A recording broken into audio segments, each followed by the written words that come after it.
Thank you for waiting. I finished checking your adventurer handbook.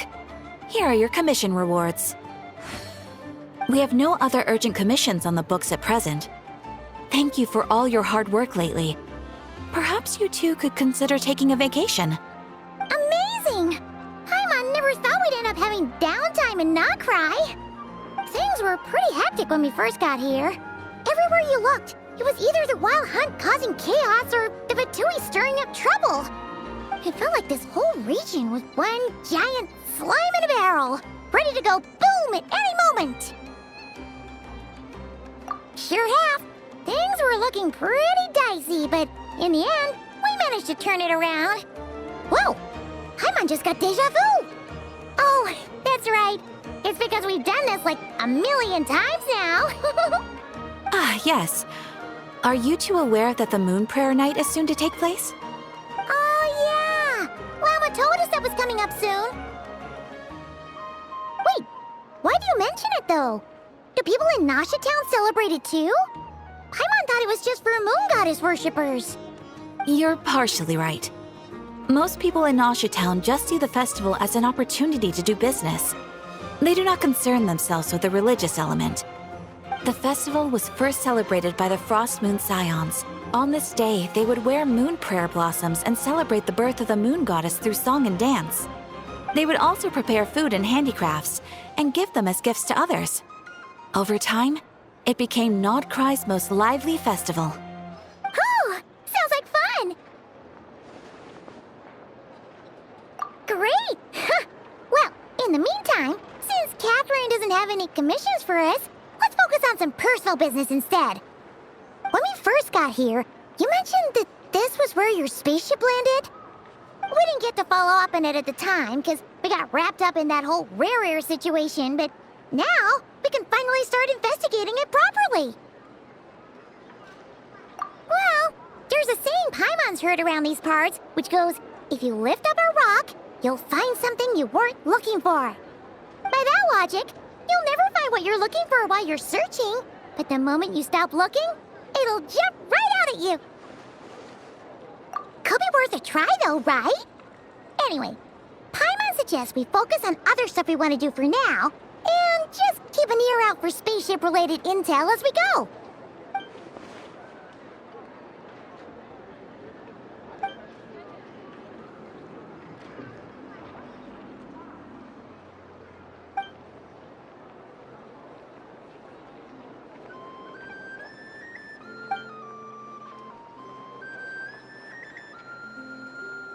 What's wrong? You look super serious all of a sudden. Huh? Paimon gets why you'd be concerned about Columbina, but what does the doctor have to do with anything?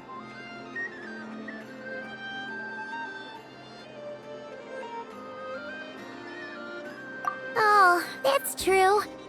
And now that you mention it, we're definitely overdue for a showdown with the Fatui. It is weird that he hasn't shown himself this whole time. What could he be up to?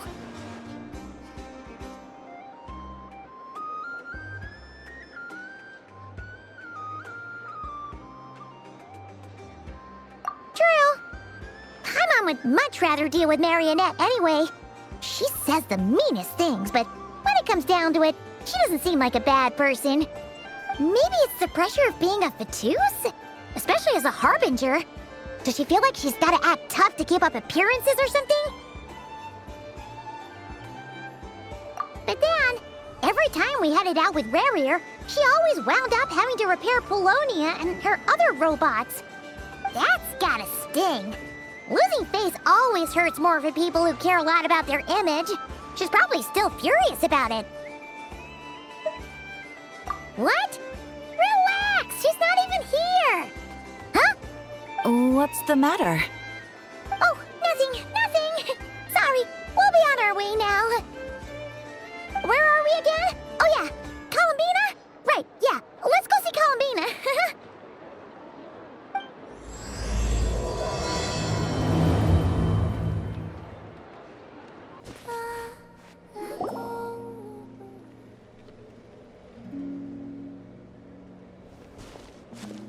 Hey, she's sitting up! Is me sitting here a rare sight? No, we just thought you'd be resting. Perhaps I would have been, were it not for the sudden arrival of some unexpected guests. Not that I consider it a disturbance. After all, you are the only ones who are free to enter. Would it not be a little unfriendly of me to lie down while we speak? I didn't realize you put so much thought into little things like that.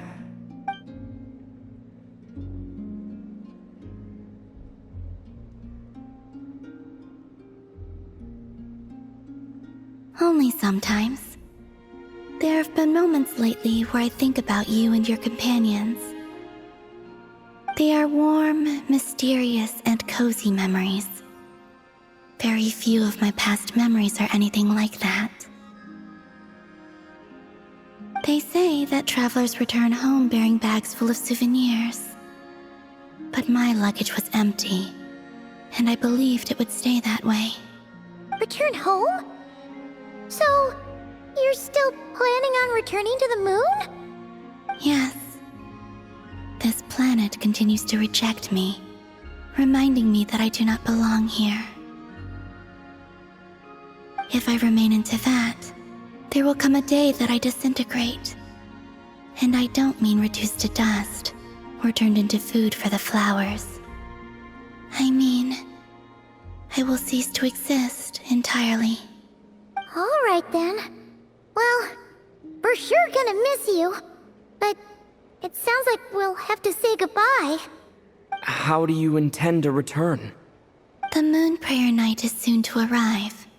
On that day, the moon will be closest to Devat. The Kuvaki in this land will reach its peak at that time. I merely need to grasp the tide, and with relatively little effort. Oh, Paimon gets it! It'll work like a slingshot! You make it sound like she's gonna get blasted up to the moon. If I did that, I suspect I would crash into the false sky. I will be using a much gentler approach. But I do like the analogy. It's fun. You see? She gets Paimon's sense of humor. In the blink of an eye, the time has come to part ways. It does feel that way, doesn't it? Time seems to fly fastest when you are enjoying it. I have always thought of myself as a wanderer on this earth, and it has never expressed any desire to keep me here. Yet, just as I plan to depart, it tugs at my arm.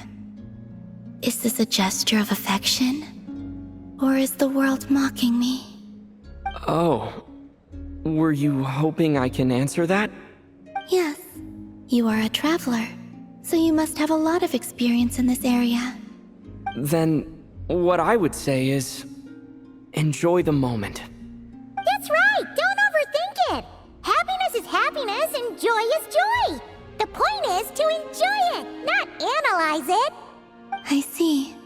Then what I would say is, even though I am very tired right now, I am still happy. I can't tell from the tone of your voice. Oh, really? You don't think I sound happy? I'm just kidding. I could tell you were in a good mood today from the moment we saw you. Ah, a joke. Albeit not a funny one. Anyway, I assume you're here about you-know-what. Give me your hand. Actually, it's not that. There's something else we wanted to discuss with you. Oh. Then, do you still want to give me your hand? Or not? Sure.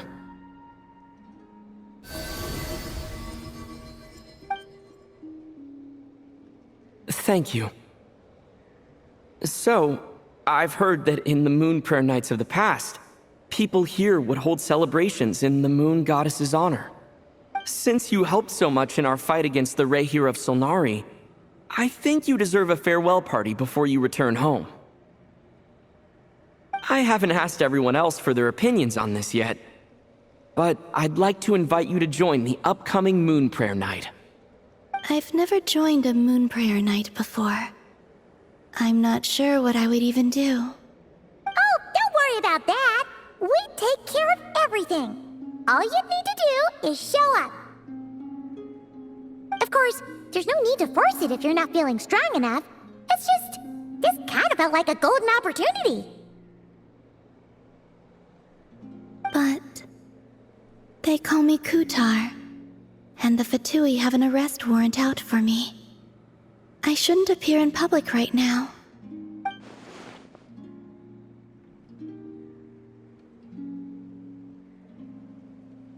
I'll make it work.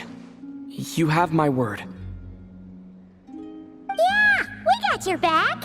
Well, he does. Paimon's actually not too sure what he's planning. All right, if you're sure. I will not refuse your invitation.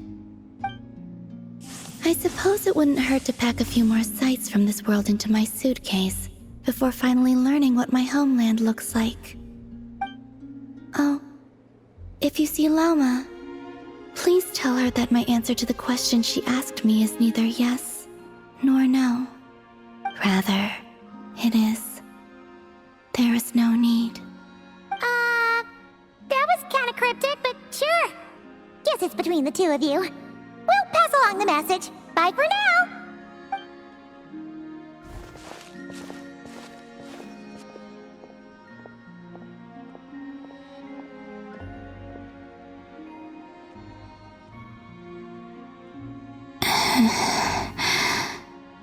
And also, I do not know. Since she's agreed to join the festival, let's go see who else wants to take part. Lauma's gotta be the person most familiar with the Moon Prayer Night. We should start with her. Also, what exactly is your plan to keep her safe? Not sure yet. I'll figure something out. What? Are you serious?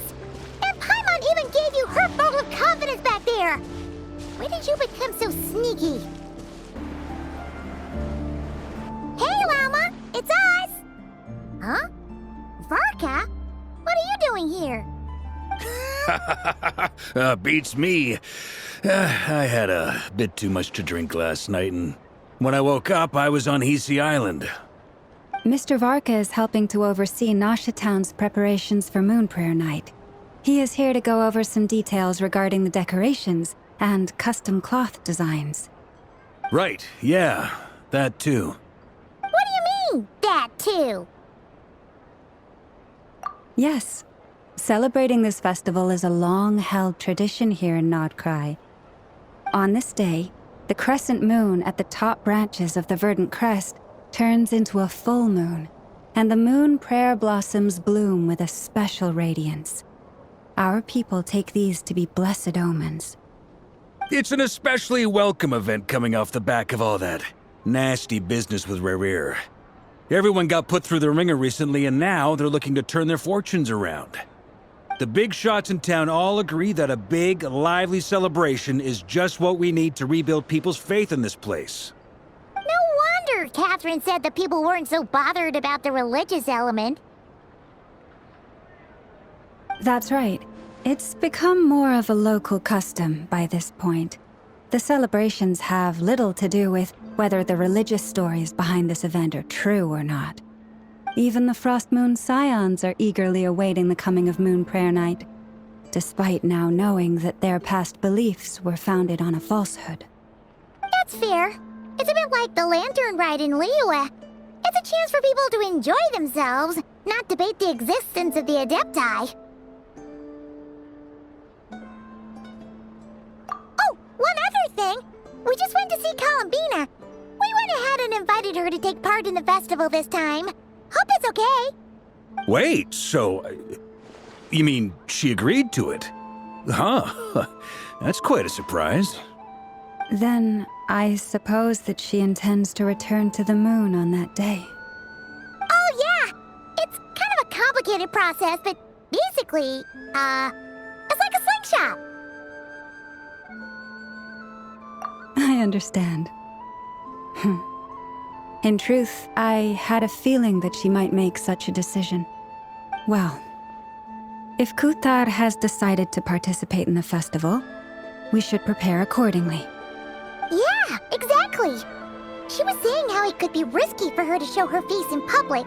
We were wondering if there was any way we could hide her. Unfortunately, the people who carved the statues did an excellent job of capturing her likeness. It will be very challenging to hide a goddess whose face everyone is so familiar with. Darn! We may have bitten off more than we can chew here.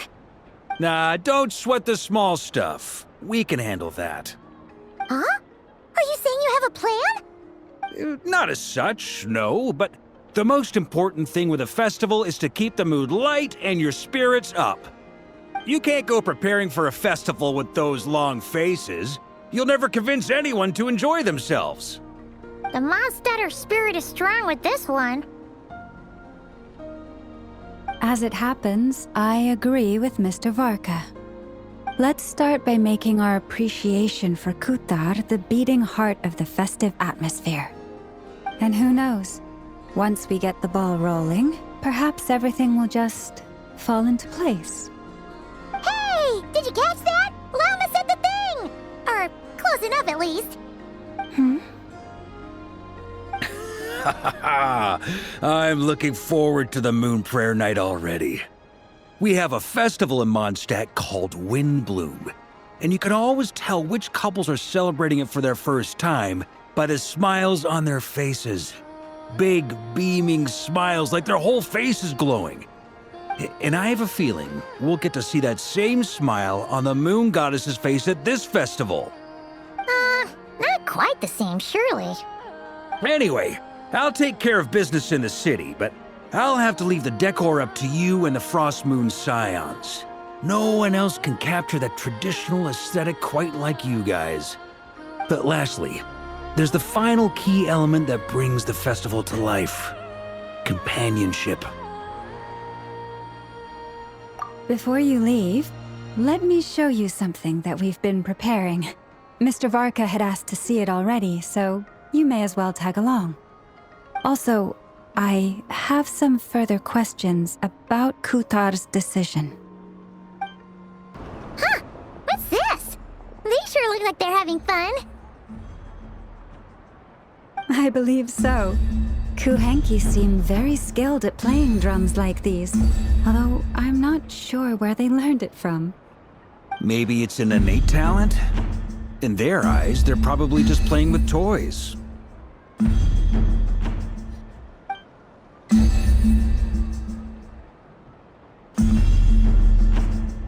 Wanatar! You want to play too?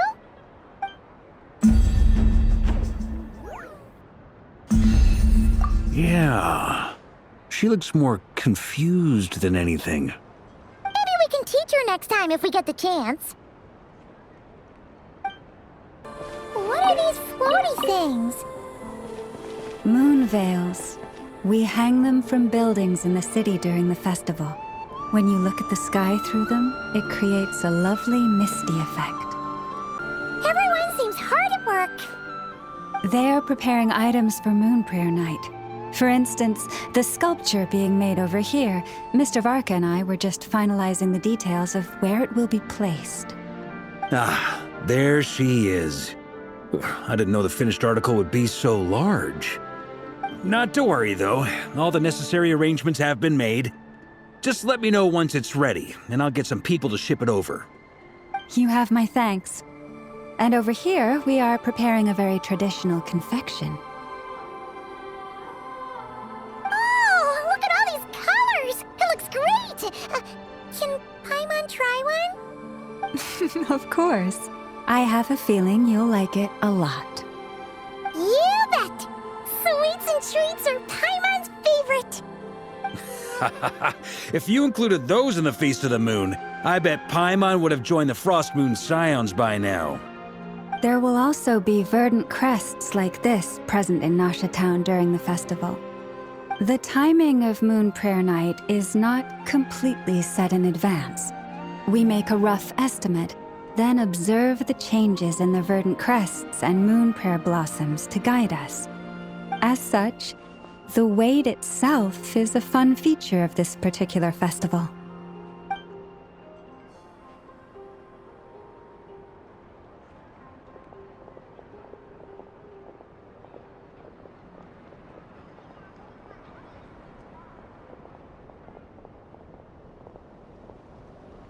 Let's talk here. To tell the truth, I am very surprised to hear that Kutar is willing to participate in the festival. I once asked her if she'd be willing to stay with the Frost Moon Scions. I could introduce her to everyone, and we could be a family to one another. She did not answer, but she has not appeared here since. I took this to mean her answer was no, but if that were the case, she would not have accepted this invitation.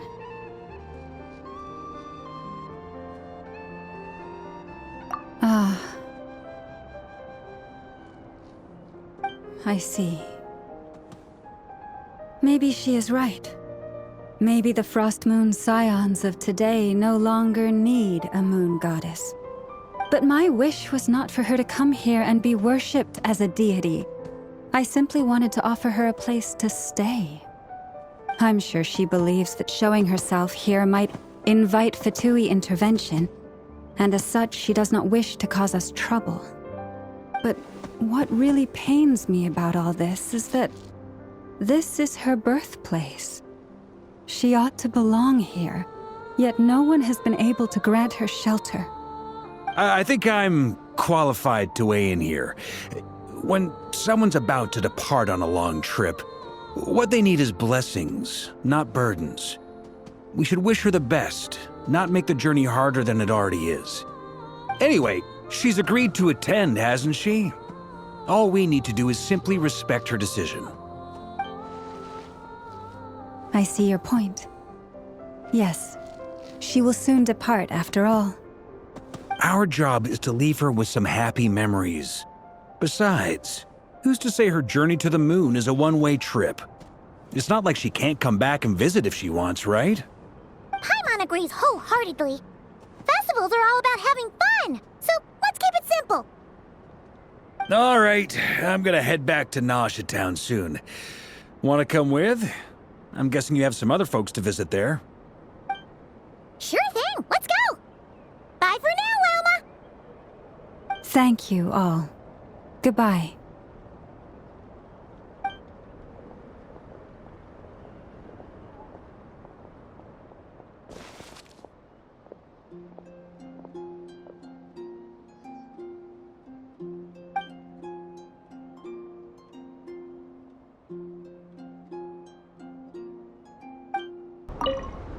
Goodbye for now. I look forward to the festival.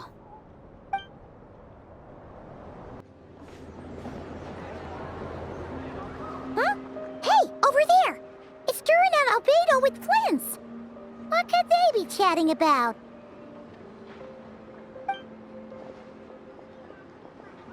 Your guess is as good as mine. Ah, Grand Master, and the Traveler and Paimon. Hello there. It's been a while. Perfect. We have some new volunteers for our investigation. Wait, let me guess. The righteous Lightkeepers are finally ready to hunt down the Abyssal Dragon? Haha. Yes, that too. Yeah, right! Oh, wait! Why does everyone keep saying that too? Well, to be precise, the facts match, but not the causality. Wait, so I guessed right? Half right! Don't act so impressed with yourself. Maybe I can explain. We ran into Mr. Flint's north of Nausea Town. At that time, we just noticed a few abyssal creatures out in the wild, but the strange thing was, I didn't detect any traces of abyssal energy on them at all. On closer inspection, we realized that they were not real monsters, but something akin to reflections in the water, or perhaps a mirage. Huh? What do you mean? Like, you could see them but not touch them? Exactly. It was very peculiar. They roared and tried to attack us, but we could not make any physical contact with them. I think I've heard of things like that happening in Krai before, but I don't know much about it. Yes, it's a known phenomenon. Mirage-like illusions tend to appear in Krai in the run-up to Moon Prayer Night. From a distance, they appear quite real. I myself thought that Misters Durin and Albedo were locked in battle with abyssal monsters when I first arrived. But after sharing intel and investigating a little further, we can confirm that these illusions are harmless. There is no great cause for concern.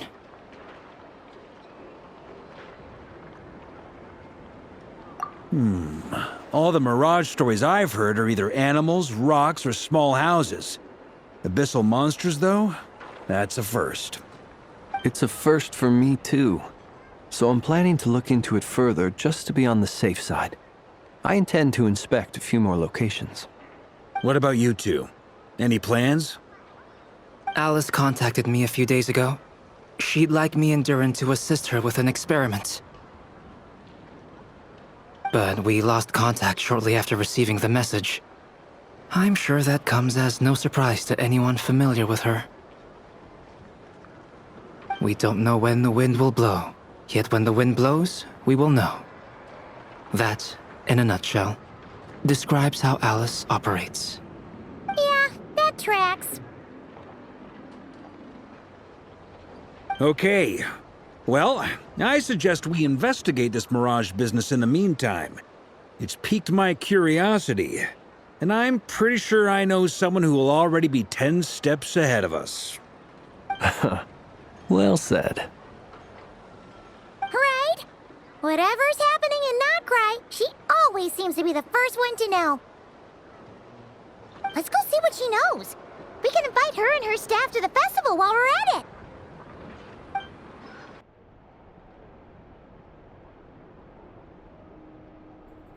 You're right, I have noticed. There's certainly something a little fishy about this situation. Only a little, though. Records indicate that this phenomenon can occur in the days before and following Moon Prayer Night. That said, it has always been a rare sight in the past. The odds of encountering these phantoms are similar to looking up in the night sky, happening to see a shooting star, and managing to make a wish before it disappears. But this time, either everyone's getting lucky, or they're appearing far more frequently than usual. Yehoda's out gathering intel as we speak. In the meantime, let me check off some points of interest. First, the Abyss. The ones we saw seem to be abyssal monsters. Indeed. But we have identified one location where many more of them have made an appearance. And not just monsters, but human phantoms, too. Given the scale and nature of the phantoms, it's almost as if someone's last memories are coming to life. Or perhaps the memories of multiple people. Oh. So you mean the phantom monsters are hunting down the phantom humans? Exactly. The phantoms can interact with each other, but we have no means of intervening. In addition, some of the human phantoms would seem to be from the very distant past. This is clear both from the clothing they wear and the stories they tell. They claim to be from Hyperborea, a name which I've heard from Lauma before. If this is true, it means they must be from 6,000 years ago. Did Paimon hear that right? 6,000 years? It sounds like this merits further exploration. That'd be a big help. I'll leave it with you, Albedo. My knowledge of ancient history is non-existent. I used to doze off every time the pre-Knights of Favonius era came up in class. It's quite a miracle that you were able to understand these phantoms' speech, given how long ago they lived. I suppose you're right. But I'll leave the archaeologists to ruminate over that conundrum. As an intelligence broker, my sole interest is in the value of the information I gather. Which, in this case, hopefully means earning myself some good favor with our dear Lady Moonchanter. So calculating. Whew, this intel broker logic always catches Paimon by surprise. Sounds to me like we could split the work up. I think the abyssal phenomenon is best left to Albedo, Flints, and me. Agreed. It coincides with my duty as a lightkeeper. For my part, I'd like to understand the Abyss better. Even a little knowledge would go a long way. This is certainly a rare opportunity to study the Abyss. But even rarer, perhaps, is the chance to make contact with the Ancients. The Curatorium will take the lead on investigating the Hyperboreans. We put in the work to learn what we know so far. It seems only fair that we get some quantity of exclusive intel. That just leaves our trusty team of 2 unassigned.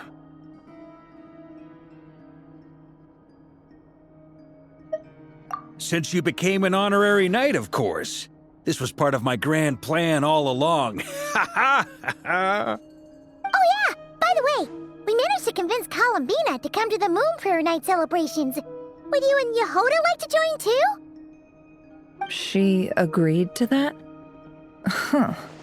Quite an achievement. Never underestimate the traveler, I guess. I'd be happy to join. No point shutting myself inside when the streets are all decked out. I doubt any clients will be visiting during the festival in any case.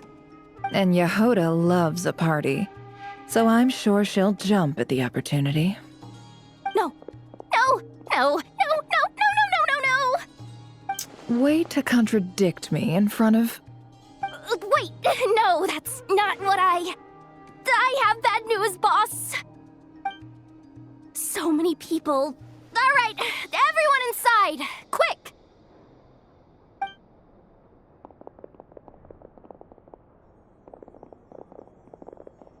This is gonna sound crazy, but hear me out. I saw one of those phantoms at Star Sand Shoal, and it was some sort of flying ship. Like a spaceship? That's gotta be the one you came to Tibet in. You said you saw the same thing through the moon marrow, right? Huh? You already know about it? Ugh, I thought I was gonna blow people's minds. Turns out I'm the last to find out. Wait, back up. You came here in a spaceship? Now my mind is blown! What's it like on the inside? Was it like flying through space? I want to know everything! Yep, exactly. Huge discovery. You're the best, second best intel broker in the world. After your boss, of course. Wow. Really? Well, I don't know if I'm all that, but... I guess that decides where we're heading next. Come on, don't look at me like that. I know the spaceship doesn't have anything to do with me, but you don't want to leave me as the only one twiddling my thumbs, do you? Please? Fair enough. You can tag along. In that case, let's meet back here to discuss our findings once we're done. I wish everyone a productive investigation. You too.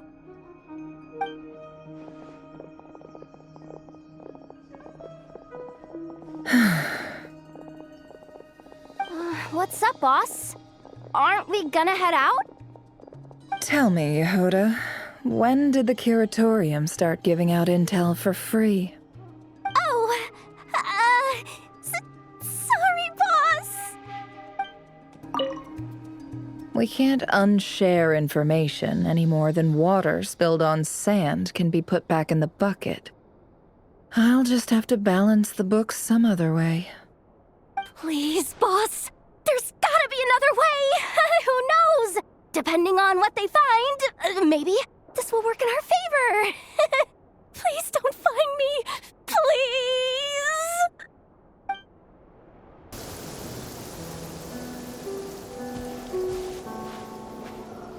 Wow, what do you know? Yehoda was right on the money. This phantom really is your spaceship. But that's so weird. Why would it show up here? Is it some kind of projection? Or a ghost? Like, maybe it no longer exists, but somehow it left an afterimage? Ah, you're already here. Miss Lauma, what a surprise. I thought you were busy with festival preparations. I was, until one of our people informed me that a strange sight had appeared at Star Sand Shoal. No one's ever seen something quite like this before. I thought I should see it for myself. Same here. Oh, so we heard that these things appear around the festival period. Any idea why that is? Unfortunately not. We have very limited information about them, since they can't be interacted with. And no human phantoms have ever made an appearance before now. The most we've been able to deduce is that these sightings appear to be connected to the increase in Kuvaki energy around this time. Yeah, seems like that's all we can do. This is all so confusing. Allow me to lend you a hand.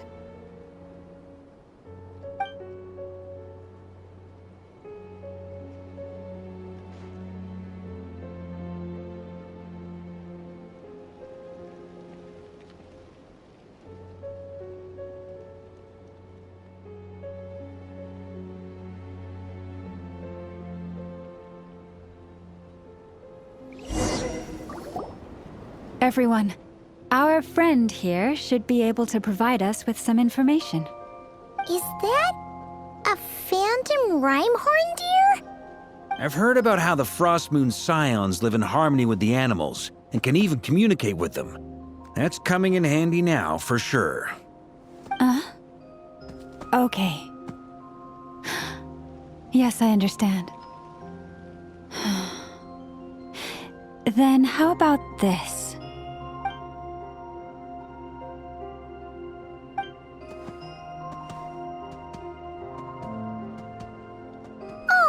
It's leaving.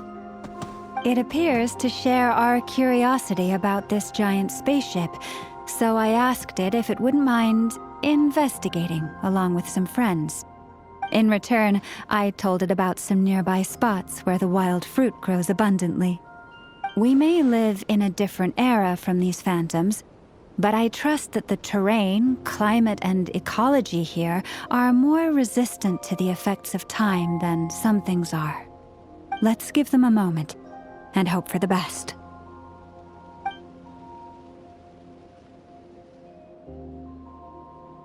All back together? Must have been a lot of fruit. Indeed. Now let me ask them some questions.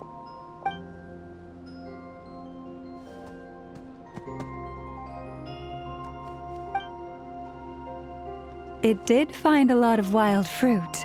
Enough for them to feast for a long while. This puffin circled in the air several times, but didn't spot anything out of the ordinary. Certainly nothing to do with the spaceship. Huh. Well, it definitely makes sense to get a bird's eye view. Indeed. Other than that, I was also thinking that the world these phantoms see is also different from ours. Oh, I get what you mean. The wild fruit exist in both times and spaces, but there might also be things that only exist in that space-time, which we can't see. Good point. Great thinking, Llama. Blunthorn rhinos can use Kuvaki to shift great rocks, but this one says it couldn't get that ship to budge by even an inch. The sniffer mole tried too, but despite being a skilled digger, it could not get through. They say that the spaceship looks robust and undamaged. It seems completely impervious to any and all attacks. Whatever lies within is well defended from harm. So, just like us humans, there was nothing they could do about this spaceship either. Yes, still, they deserve our thanks. We are grateful for all your efforts, dear friends. Now go, and enjoy your feast. I've noticed some other human phantoms gathered nearby. Come on, let's go talk to them. What is this thing? I've never seen it move, and there's no way to get inside. Goodness knows. My grandpa says it's been sitting here at least since his grandpa was still alive. What about his grandpa? Did he say anything to your grandpa's grandpa about it? Huh? I don't know. In all likelihood, it was here back then, too. Hard to imagine something this huge could move. Guess that means that as far as they're concerned, this ship's been around a long time. Come on, brothers. If we can get even a small chunk off of this thing, it's gotta be worth a fortune. Today is the day we strike it rich. Huh? You mean Paimon? Yes, brother, I shall join you. Let's make our fortune. We should go with them. What the? This thing is crazy tough. I can't even scratch it. What's it made of? Sorry, brother. Looks like we'll have to seek our fortunes elsewhere. Enjoying yourself? I was just seeing if I could influence this phantom's perception by playing. But nope, no dice.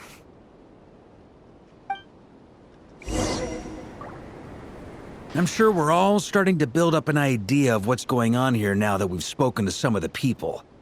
These phantoms are reenacting real historical events in Krai. It's almost like we're in some kind of interactive stage play. We can talk to the actors, but the plot is fixed and we can't influence it. It makes sense. History is set in stone. The objective facts of the past cannot be changed. Paimon totally thought you were just goofing around earlier. But actually, you were doing some serious investigating. Of course I was. Anyway, at this point, I think we're forced to conclude that although the Phantom spaceship is right there in front of us, we aren't going to learn much about it from these people.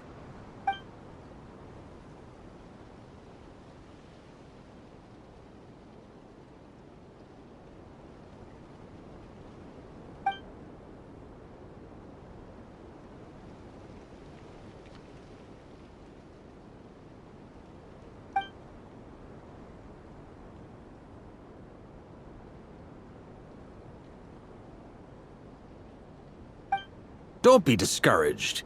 If nothing else, this is proof of the ship's existence. And think about it. So many people tried to hack their way inside, but no one could get the door open. It's made of very tough material.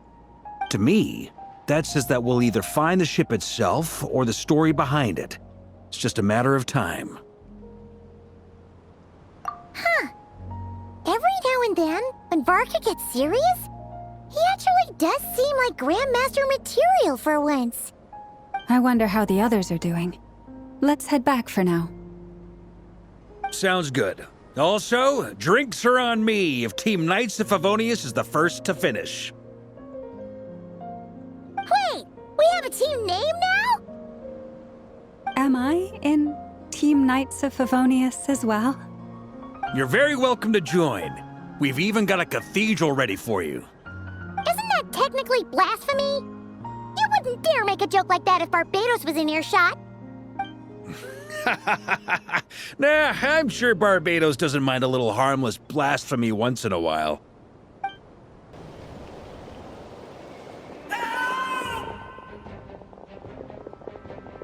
Oh, no! Get away! Oh.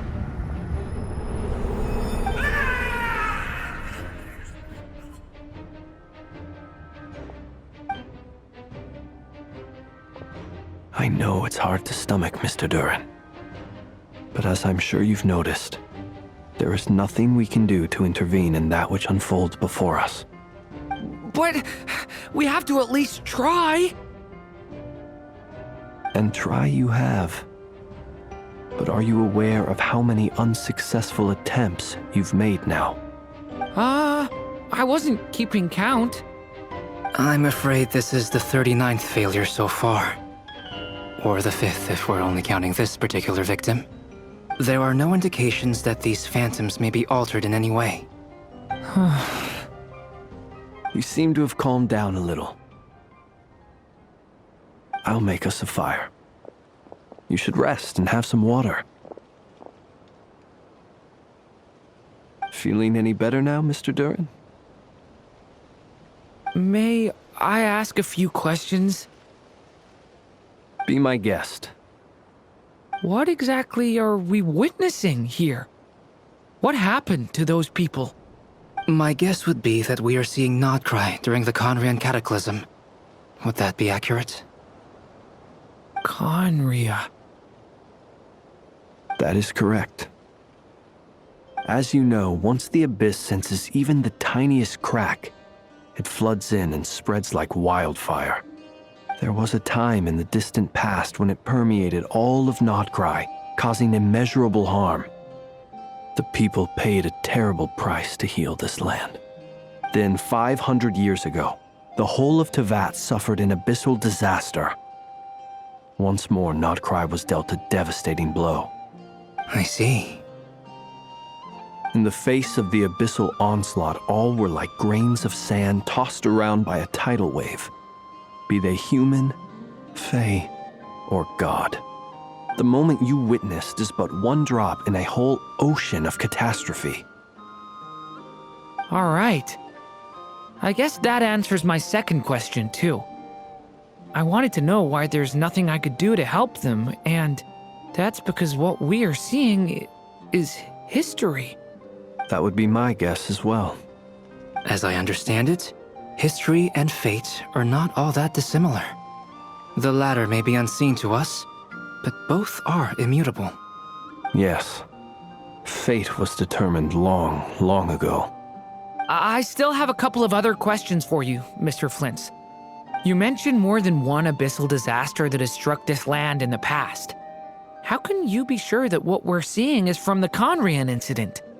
And also, how are you able to stay so calm when you're talking about these events? From everything I know about you, you're not cold or ruthless, and you're not indifferent to the suffering of others. Alas, I am forced to show my age. I must be 600 or 700 years old by human measure. Wait, so you... One is not easily moved by history when one has witnessed the truth firsthand. I'm sorry. You needn't apologize. Your passion is a good thing to have. Treasure it, because someday you may find it in terribly short supply. Now, at the risk of offending you, I have a question in return. Your curiosity toward the abyss, is it born from hatred or because you sense its call? I only ask because I kept a fragment of Rarir's body in my lantern for a short time. Specifically, his heart. So I know what a burden it can be to carry the abyss with you. And I hear its power growling from somewhere within you. In my eyes, your mere existence is a miracle. My honest answer is... I don't know. I don't think I have the confidence to say for certain. What I will say is the abyss is not the only issue that haunts me. Even before I became who I am today, the question dogged me constantly. Should I even exist at all? My doubts remain unresolved. But when we fought Rarir, something became a little clearer to me. Sometimes it is the darkness within us that allows us to achieve the impossible. I certainly got the sense from your 39 attempts that you were trying to achieve the impossible.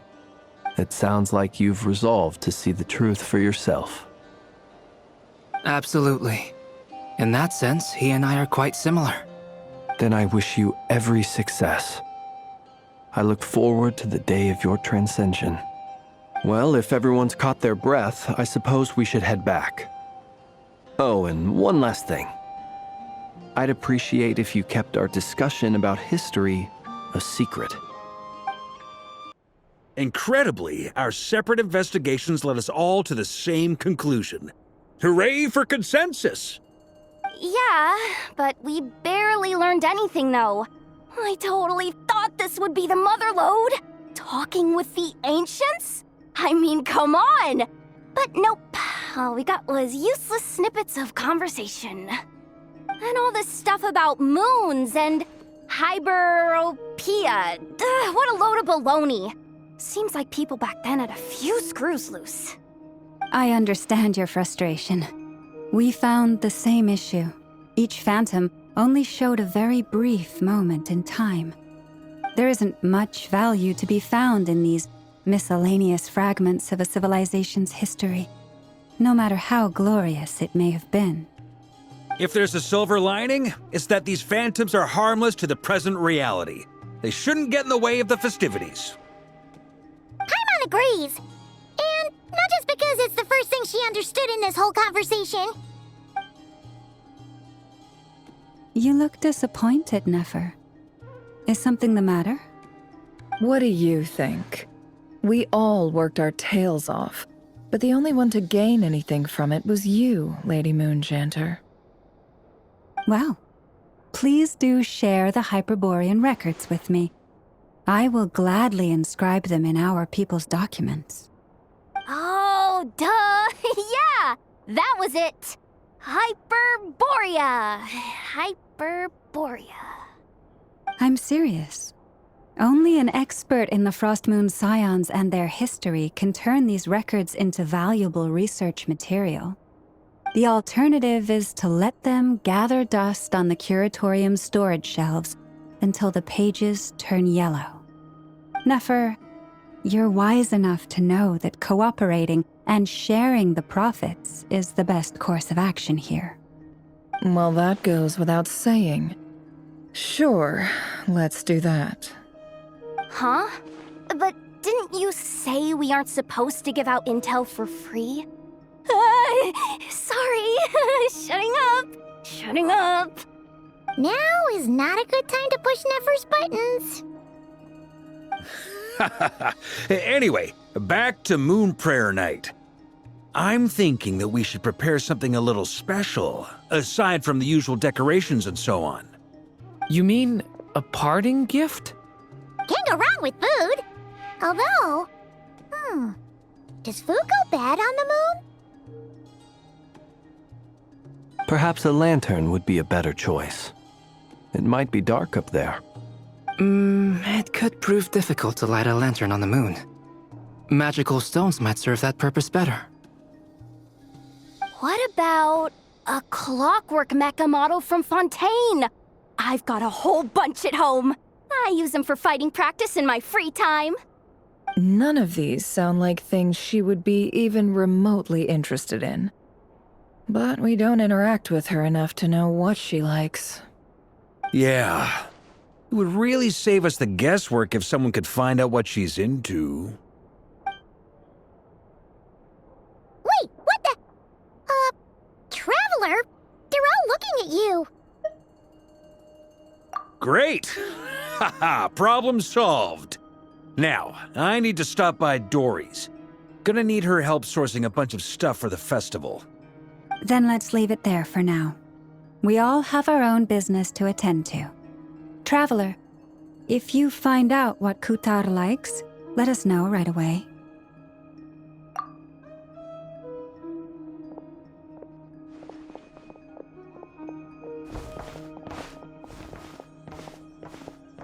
Is something the matter? I'm fine. It's just... I'm still feeling a little rattled after witnessing the horrors of the Abyss. But it's okay. This is something I have to work through. I'll be all right.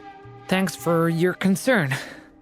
Well, don't put too much pressure on yourself. If you ever feel like something's wrong, physically or mentally, we're here to talk. Come on. Stop treating me like a kid. Which is why we need a lantern guaranteed to work on the moon. Yes, I have a few ideas, but the lantern itself is the easy part. The real issue is how little we know about the lunar environment. Wait, you two are serious about this? Let's just say I'm intrigued by these shining magical stones that Mr. Albedo has mentioned. Miss Lauma, would you accompany me into town? I think it'd be best if you saw the Frostmoon Scions decorations for yourself. Very well. Let's go. Could you do me a solid and try to smooth things over with Boss Neff?